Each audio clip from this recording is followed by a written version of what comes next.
there's a drastic jump in people interested or willing or being comfortable with e-commerce, which is a mindset change.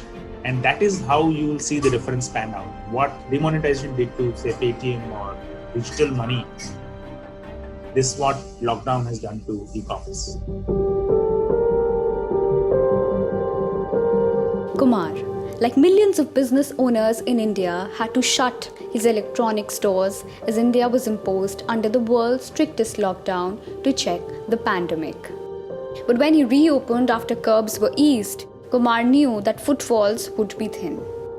He had no choice but to go online. So he started to connect with prospective customers on WhatsApp.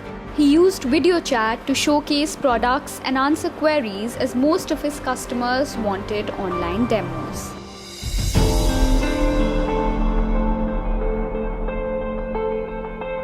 E-commerce has transformed the way business is done in India. The growth of Indian e-commerce market got triggered by an increase in internet and smartphone penetration. With about 40% of population base of internet users, e-commerce ecosystem never looked back. The acceptance of digital and online shopping took a sudden boost because everybody was forced to go digital to get convenience. And what you see is the resulting impact. So like in India, when demonetization happened, there was a multifold jump in people using digital currency. Similarly, we expect a similar impact of the digital e-commerce on the COVID scenario. So that boost which e-commerce took, for example, in the US, e-commerce took 20 years to reach 20%. I expect this COVID itself would have given them 100% boost, and that will be here to stay. Online shopping has now become not only a necessity, but more of a lifestyle change as we adjust to the new normal. The pandemic is sort of an inflection point for the e-commerce industry in India as more consumers are now willing to shop online. So with the unlock happening in the country, e-commerce companies have not just recovered, but surpassed pre-COVID level sales as more people shop online in wake of the pandemic. Fortunately, India and a lot of companies in India were ready for this time, and e-commerce has already evolved to a level where it could, fulfill and act as a channel that is substitute pretty much to the offline world. Right? I think that's one of the main reasons why customers are shifting from offline to online. Online being ready and offline merchandising being not available, fear of going out. In fact, if we go by numbers, the daily shipment volumes are back at over 3 million per day with visible signs of demand holding firm over the next couple of months, with people continuing to limit their visits to physical stores.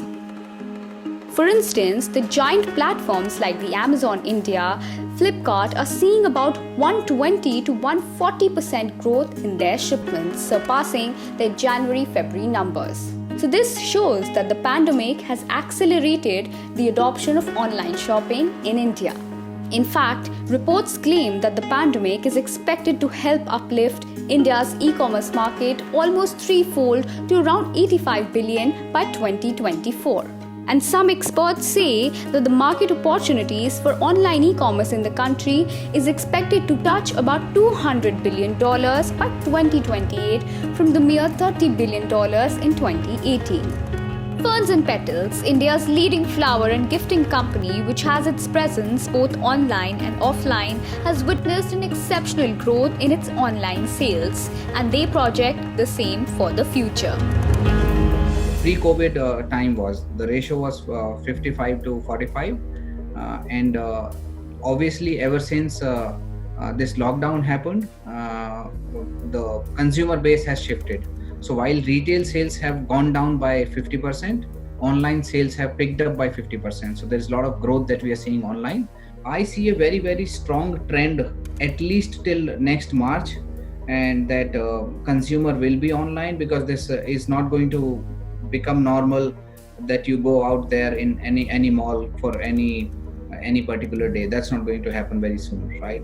Now, by the time March is there, I think 6 to 9 months is a good enough time for consumer to realize the value of online, appreciate the convenience of online as a medium, and I think by that time their behavior will change permanently. So the spike in online shopping is not just limited to giants but multiple vertical e-commerce platforms selling grocery, kidswear, furniture, and even reseller platforms are seeing higher sales too. Kiabsa, a re-commerce online platform which deals in buying and reselling branded fashion with a vision of sustainable fashion, too saw its online sales boom. Re-commerce has typically thrived in an economic downturn. There's data of the last many decades on that internationally. So that's something which we would benefit out of, because people tend to have less money with them, and they're more conscious about the decisions they make in terms of purchase of fashion. Many of them are quite happy at this stage to look at pre-owned fashion instead of new fashion as well. The second thing which helps re-commerce is helping us now is also the fact that there's this massive shift towards online purchasing. Previously, fashion had only about 10 to 15% market share online in India. Now that is expected to go up into the mid-20s by the end of this year, because there's just a lot of people who are not comfortable with online purchasing, who are actually going down that path of buying online. So as an online company, we benefit.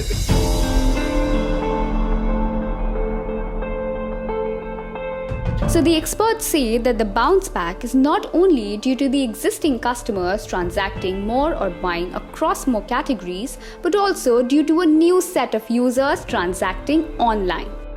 They believe that on a sustainable basis, online penetration will go up around 50%, which could be even 100% in the short term.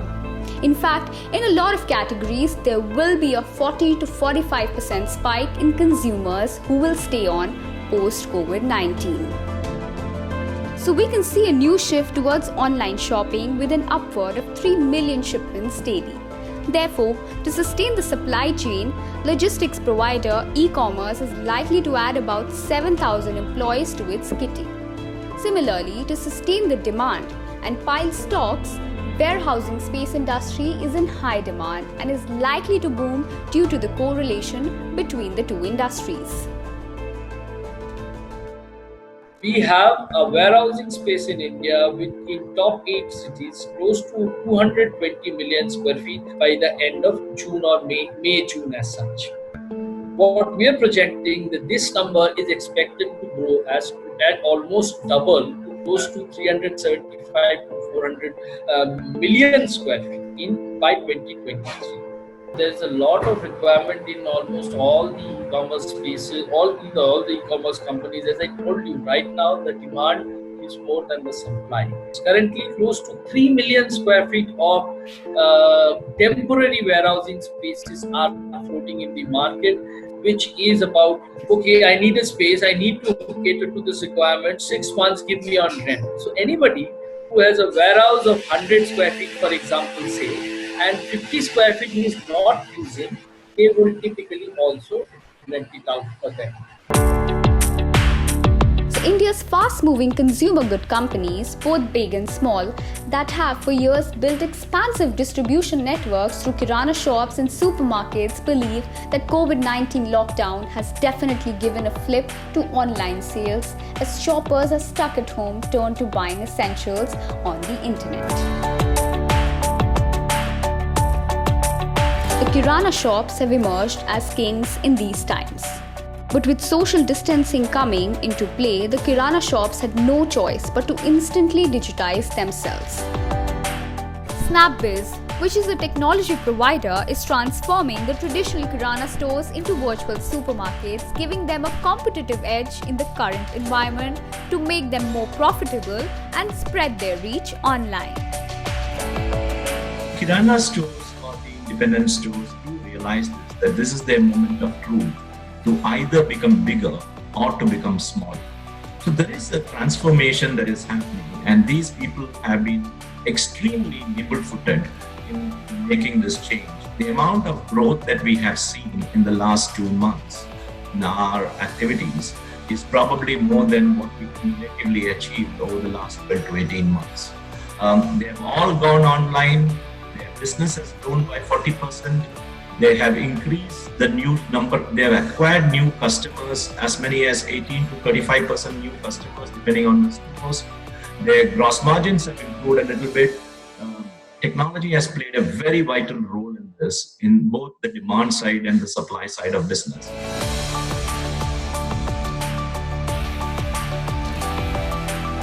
The share of e-commerce in sales of fast-moving consumer goods in India remains extremely small, with over 85% of sales coming from traditional retail that includes your neighborhood stores.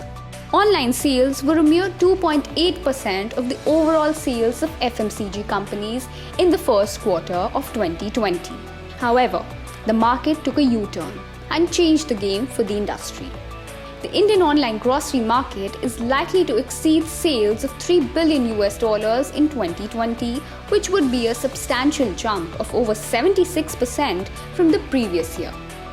So, for example, the sales of Bengaluru headquartered MTR Foods via e-commerce moved from 2.2% pre-COVID to 4 to 5% now. Similarly, beverage company Parle Agro saw its online sales jump of about 300% on the e-commerce platform. With the shift in consumer buying patterns, the online platforms that the company partners with has grown tenfold. With their presence of Big Basket, Grofers, Milk Basket and Flipkart to name a few.